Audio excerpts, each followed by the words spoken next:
The release of Beyond Light has marked a major development in the Destiny series. Bungie has crossed the Rubicon in regards to their new vision for the game. Luke Smith has destroyed his opposition for the throne at Bungie. In recent promotional material for Destiny 2, Bungie has taken to referring to their game as an MMO. In the past, Bungie would skirt around the term. It seemed as though they would use any other term to describe the game. Action RPG, FPS RPG, Shared World Shooter was the banner they originally launched under. They wanted to stress to the world, who had no idea what this new game was going to be like, that Destiny was not an MMO. But it's well known that different schools of thought have taken precedence at Bungie over time. There are several major creative minds at Bungie. The one who's the most responsible for the current state of the game is Luke Smith. If there's one thing that Luke Smith is known for, it's his love of MMOs like World of Warcraft. He was basically the classic neckbeard gamer. You can see in the documentaries how he describes the things he loves in gaming mostly in terms of MMOs like World of Warcraft. This is where he got things like live events from. It's clear that Luke Smith is the head of the creative vision for Destiny and he's guiding it right now. While his design philosophy has produced some good things like the aforementioned live events, if you're a Destiny fan, you're probably aware that his philosophy has been at least somewhat problematic, and that's saying the least. Sunsetting is a big issue among Destiny fans as of late. Sunsetting is effectively a system where Bungie phases out old weapons by placing a power cap on them. This means they aren't usable in most endgame activities past a certain point. You can't infuse the weapons you like to a higher level. They also phased out old content that wasn't being played as often. They call it the Destiny Content Vault, where they presumably bring back different pieces of gear and content further down the track. The vault is old and musty and full of suspiciously hard socks. Where you could use any weapon you like with the previous infusion system, you now can't infuse beyond a certain level. They argue that Destiny players have begun to fall into a pattern of using the same old weapons year after year as the roster of firearms increases in size. Because, some weapons are simply better than others. This makes it harder for new weapons introduced to be meaningful in any way to new players. It's harder for newer content to compete with the old weapons. This sunsetting system does not apply to exotic weapons. They feel that a big part of Destiny is the constant pursuit of new gear, and they feel that sunsetting weapons aids them in achieving this goal of maintaining player satisfaction. The changes only apply to modes where power levels apply, so activities like the regular Crucible will be unaffected. They'll just remain the same old unbalanced mess. Bungie posed this as the reasonable alternative to completely starting over with a new game, or making all the weapons unusable, as they did in The Taken King. But this is not the same situation as The Taken King. Bungie have been doing Destiny for 6 years now. In Taken King they had a lot of the issues from year 1 of Destiny, with broken, powerful weapons like the Black Hammer and Gjallarhorn. They had no idea what they were doing then, though you'd think nothing's changed with Gjallarhorn 2.0, but overall they do know what they're doing now. They say that already existing powerful weapons hurt the core loot grind of the game, but sunsetting didn't even apply to exotics. Plus, with the Lament and the Eyes of Tomorrow, they clearly don't mind having a few extremely powerful weapons dominating the sandbox. What it seems like they're doing is forcing players to engage with the current season and the current content. This isn't new in any way, it's not like it's a conspiracy, it's a loot-based game. A content drop needs to have good loot to even be considered worthwhile. But what taking away old weapons essentially says is this, that you have to buy the newest expansion and season to get any kind of satisfying loot. Bungie's also expressed the likelihood of exotics being sunset in the future. Now, when you go back and play the old content, Forsaken and Shadowkeep, you're getting outdated loot. It's old, it sucks compared to what we have now. Bungie argued, when justifying the content vault, that they were taking away content that nobody played. Well, why did nobody play it, Bungie? Is it because perhaps there wasn't any valuable loot tied to those activities? Destiny is going to have a harder time attracting new players when they remove all of the quality free content from the game. And no, a new tutorial is not an adequate replacement. What this removal of content really indicates is that Bungie aren't really interested in selling you new content based on its quality. They're selling you this stuff because it will keep you on the treadmill. They're forcing you to engage with the newest content even if it sucks giant fat eggs. Sunsetting hurts player choice. Variety should be the pillar of design in a game like this. When you're constantly repeating the same activities, there's got to be new ways to do them. One of the biggest draws is how you have a huge arsenal and a massive number of ways to approach each situation. Sometimes doing the same content with a completely new loadout can make it feel brand new. But sunsetting hurt player choice. For example, you can't use any kinetic grenade launchers in up-to-date content. We only had the Militia's Birthright and the Mountaintop. There aren't any other alternatives. Bungie's not given viable alternatives to sunset weapons. They say they also want people to be more willing to try out new weapons, but oftentimes they're not even new weapons. Reissues are fine, so long as they're accompanied by a good amount of new content, and you're not charging people for the same content they already paid for. But if they're taking away all these weapons, it seems like it's just an excuse to recycle content. For example, the Death Adder. It's literally just a home brand recluse. It's likely that Bungie are going to use sunsetting as an excuse to pass recycled content off as brand new. Look at the Gnawing Hunger, for example. They literally reissued an identical weapon with identical perk sets. But because one of them was acquired a year ago, it's going to be unusable? That time you spent getting the perfect roll has been invalidated.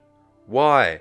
They're just invalidating the grind and hard work just to make you repeat the same exact content, grinding for weapons. You're going over the same strikes, and you're playing on the same Crucible maps. They're invalidating any time you put into the game over a certain period. They're not improving the gameplay sandbox in any way. They're not providing new options or making things like scout rifles more viable. They're just reducing your choice. There was also a pivot towards this kind of god roll grinding meta sometime around the release of Forsaken. But the value of your god rolls has gone down significantly now that you can only use them for a few seasons. Now you know it's inevitably going to become useless. There's no longevity to any of your achievements, so why bother? Having your hard work be invalidated like that inevitably kills interest in a game. What else could they have done, you may ask? Well, if people aren't playing old content, just give them an incentive to do so. They aren't playing it because there's no point in playing it. There's no point in playing it because there's nothing to gain from it. There's nothing to gain from it because there's no good loot. The Season of Triumph is remembered as one of the best times in Destiny 1 because there was so much to do. You had all of the content from every expansion and it was all relevant. Essentially, all they did was make all of the content in the game drop worthwhile, powerful loot that was at your level. If nobody was playing the old content, they could have just given veterans a reason to go back and play it. Some of the content that was taken out in Destiny 2 is some of the best content in the game, maybe even some of the best in first-person shooters. Like 0 Hour and the Whisper, for example. And to be honest, the Leviathan and Scourge of the Past, because honestly, I love those raids. Easily some of my favourite raids. Those missions are so good that there are people who sherpa new players through them to get their first Whisper and Outbreak just for the fun of it. Ultimately, they're removing content that gets people into the game. It's just going to alienate new players. You seriously think new players are going to get hooked on Destiny by this tosser? What? Kill a few dregs and then a strike. Then what? Something like 0 Hour is a great primer to raiding because it presents you with a new challenge you wouldn't have been presented with otherwise. It kind of primes new players for more challenging content. It gets them hooked. It's ultimately the reward for completing a difficult task that gets people invested. Not just loot that's pointless when all the content in the game is trivial anyway.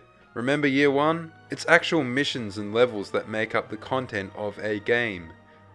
Since Forsaken, Bungie has been fulfilling their promise of shifting Destiny into an MMO through its seasonal content. In Destiny 1, there was a fair number of complaints regarding the content droughts. For example, the release of the Taken King was incredibly content rich. There were 4 new strikes and 7 new Crucible maps. Plus, a good campaign and heaps more to do around the Dreadnought. Although this release was content rich, it wasn't until the April update that Destiny received any new content. That was a few months of no new content. The content drought in between was a fairly well-known complaint amongst members of the community. It was believed that these droughts were driving away hardcore players. These droughts continued until Forsaken in Destiny 2, when the season system began. With the seasonal system, there were to be 4 smaller content drops for $10 each throughout the year. This was supposed to provide a drip feed of content that would keep players invested over a longer period of time. Although with Forsaken, there are only 3 real content drops separate from the DLC. The complaints about the drip-fed seasonal content began fairly quickly. They centered around there being a small amount of content that had to be obsessively grinded over a long period of time. Yeah, a massive amount has changed since, hasn't it? The Black Armory Forges were just tiny areas which you had to farm over and over again. But there was some interesting content at least. We got Crown of Sorrow and Scourge of the Past raids during this period of the first year of Forsaken. And for the record, Scourge was probably my favourite raid in Destiny 2.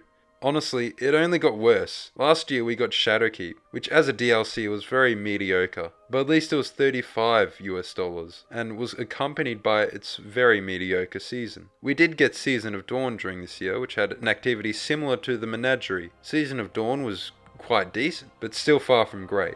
The Season of Arrivals, which was the last before the current one, had a dungeon free to all players, which was really good. The Season of the Worthy is generally considered to be a very lackluster content drop. Overall, none of the seasonal content was really that great, nothing unmissable to the non-Destiny player. And at the end of it all, the content was very easy to miss, considering it was all removed from the game when the next season began. This pivot in focus towards being an MMO started largely around the time that Bungie split from Activision. Bungie was on their own to make their own decisions as to the future of the game, and they're on their own to make all the content. One of the stated reasons for Bungie's split from Activision was that Activision was disappointed with the sales of the Forsaken DLC. Bungie are finally free from Activision and can now free themselves of Activision's corrupting influence. But we know it's not that simple. While Bungie was working under Activision, they had help from two other studios, Vicarious Visions and High Moon Studios. These studios helped them produce all the seasonal content to a reasonable level within a reasonable time frame. They're gone now. So Bungie's able to produce less content, and they have to spread that content out amongst a drip feed throughout the year. A lot of this content has to be majorly padded with grinding, new bounties, XP leveling, power leveling, and god roll farming every season. But here's the thing, leveling isn't content. An increase in the power cap every season just invalidates the last season's grinding. You see, the drip feed of content, the avoidance of these content droughts, they're tailored towards a very specific type of Destiny player.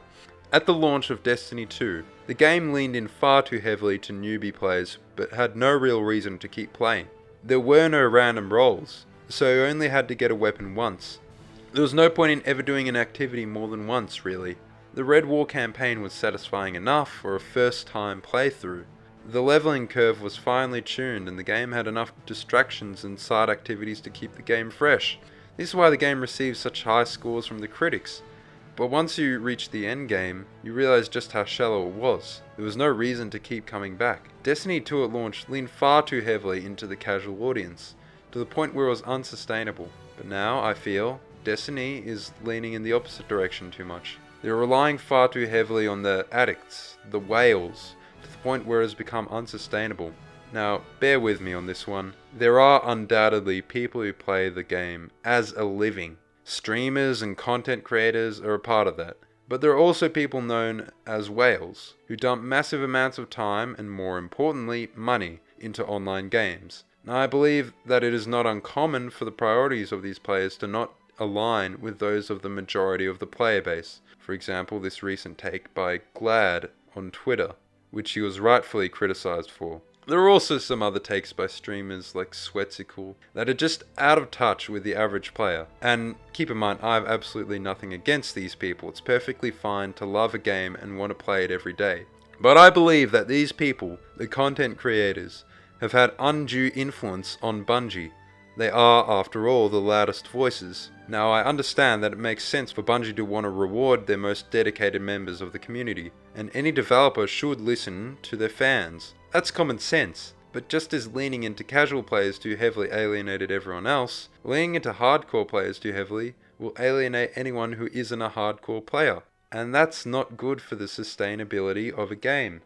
People who make content on the game for a living literally need a constant flow of content to make money. However, this drip feed isn't conducive to the best quality content. Bungie has been producing a drip feed of mediocre content for the most hardcore players to keep them playing over a long time.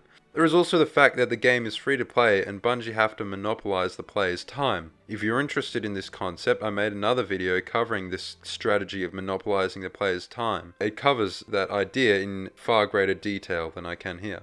But in effect, free-to-play games have to be time sinks by design, with a hamster wheel of grinding to ensure that they continue to stay profitable. It's inherent in free-to-play design. In fact, I believe modes such as Iron Banner are designed specifically to reward the whales, the most hardcore players as opposed to the most skilled players. Because while there is a distinct correlation between time and played and skill, playing a lot doesn't guarantee you're good at the game.